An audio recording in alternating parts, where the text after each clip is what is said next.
जी बिल्कुल, मुल्क पाकिस्तान की तरह शहर कसूर में अगर बात की जाए तो शहर कसूर में भी किसान बहुत ज़्यादा परेशान है। और आज शहर कसूर में दोबारा किसान शहर की सड़कों पे निकल आए हैं और कचहरी चौक को ब्लॉक करके अपना एहतजाज रिकॉर्ड कर रहे हैं। तो हमारे पास किसान मौजूद हैं, उनसे जानते हैं उनके क्या मुतालबात हैं। अस्सलाम वालेकुम सर।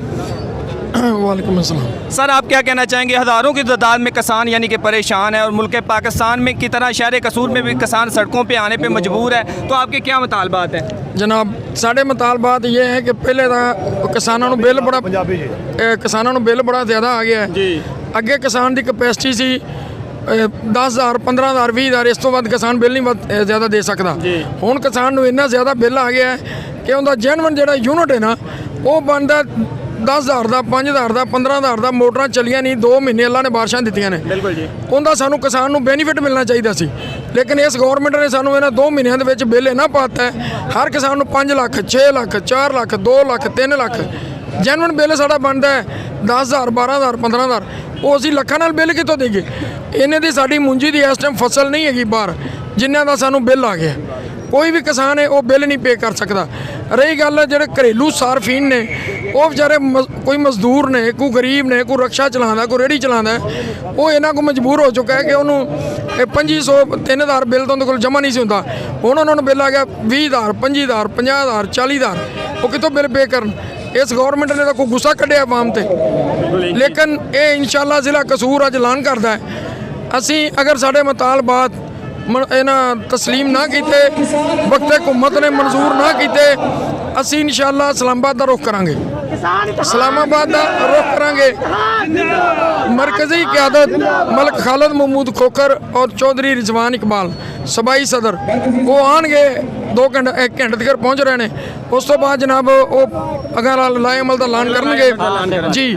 लेकिन मैं दस देवां ये जिहड़ी अवाम है ये फुल इन्हां दा कोई पुरसाने हल नहीं रह गया। बड़ी अवाम परेशान है, मजबूर लोग ने। फिर जिहड़ी खादां दा इशू साडे पास बहुत ज़्यादा इस टाइम। किसान बेचारा लैना च लग के दुकानदार जिहड़े ने वो ब्लैक मार्केटिंग कर रहे हैं, देंदे ही नहीं। और कोई जाता है 2900 की लै रहा, 3,000 की लै लिया, जी 2200 की बोरी है। पिछों किन्ने की लै रहे हैं? पिछों लै रहे हैं 1700 की। इन्हों मार्केटिंग के DC AC सारे मिल के ना तो उन्होंने आख्या जी तुसीं जिवें मर्जी बेचो, जिंदे च DC भी मुलवस AC भी मुलवस, जड़े अपना एग्रीकल्चर के मुलाजम ने वो भी मुलवस। 20% हर दुकानदार को AC DC आपका कमीशन के हिसाब से लै रहे हैं तो किसानों 3,000 नूं 2500 नूं 2800 नूं बोरी मिलती पी, वो भी नहीं मिलती। किसान का अपना इतजाज है कि एक बोरी पीछे किसान रुल गया। मुंजी की फसल नूं खाद नहीं पै रही, मक्की की फसल नूं नहीं पै रही, हुण अगे आलू की फसल है। किसान किहड़ी साइड ते जाएगा? DAP का रेट है गौरमेंट की 12,000 रुपया, सानू मिलती भी 15,000 रुपये च। किसान किहड़ी साइड ते जाए? अद्धा किसान रुड़ के मर गया, दूसरा किसान नूं इन्होंने जलील कर दिता खादां च बीयां च और वापडा दे जालमाना। मेरे किसान डिस्ट्रिक्ट कसूर के अंदर मेरे किसानों नूं जिहड़ी इन्होंने ज्यादती की है, हर किसान का अगर यूनिट बनता है 3,000 महीने का अगर साड़ता है, 2,000 महीने का मोटर से साड़ता है। इस टाइम उन्होंने यूनिट पाता गया 10,000 यूनिट 1 महीने च, 15,000 यूनिट 1 महीने च, 20,000 यूनिट 1 महीने च। किसान की ख्याल है उत्ते उन्हें राइस मिल ला ली, उन्हें उत्ते फ्लोर मिल ला ली है, की चीज़ उन्हें ला ली है। एक चलती तो पई है 15 हार्स पावर की या 20 हार्स पावर की मोटर उत्ते या 5 की चलती पी। यार इन्ना जुलम। वापड़ा 15 लाख यूनिट वापड़ा का 1 महीने का आपका जाती एक जिले का जोड़ा उन्होंने लीगली तौर पर दिता गया, किसी किसान को रिलीफ नहीं दिता गया। सरकारी जिन्ने दफ्तर ने उत्ते बिजली फ्री चल रही, किसी कोई बिल कोई दफ्तर दे नहीं रहा, कोई किसी दफ्तर च नहीं मीटर चलता पे जो किसान अपना बिल देवे। सारा जुल्म हर चीज़ इस गरीब अवाम ते, इस किसान ते, इस मजलूम शहरी अवाम ते।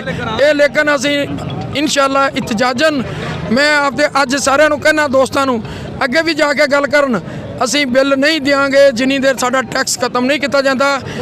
रेट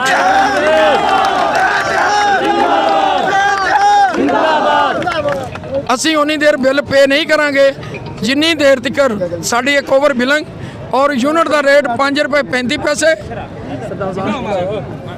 यूनिट का रेट 5 ਰੁਪਏ 35 ਪੈਸੇ ਨਹੀਂ ਕੀਤਾ ਜਾਂਦਾ। ਔਰ ਉਹ ਜਿਹੜੇ ਘਰੇਲੂ ਸਾਰਫੀਨ ਨੇ ਉਹਨਾਂ ਦਾ ਵੀ ਰੇਟ ਘੱਟ ਤੋਂ ਘੱਟ ਗਵਰਨਮੈਂਟ ਫਿਕਸ ਕਰੇ।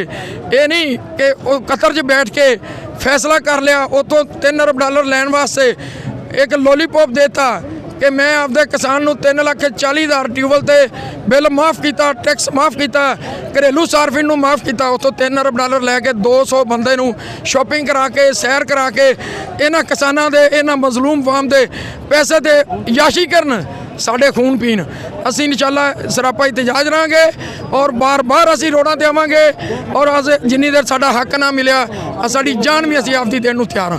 ਕਿਉਂ ਵੀ ਰਾਜ਼ੀ ਜੇ ਇਤਜਾਜ ਚ ਰਵੋਗੇ।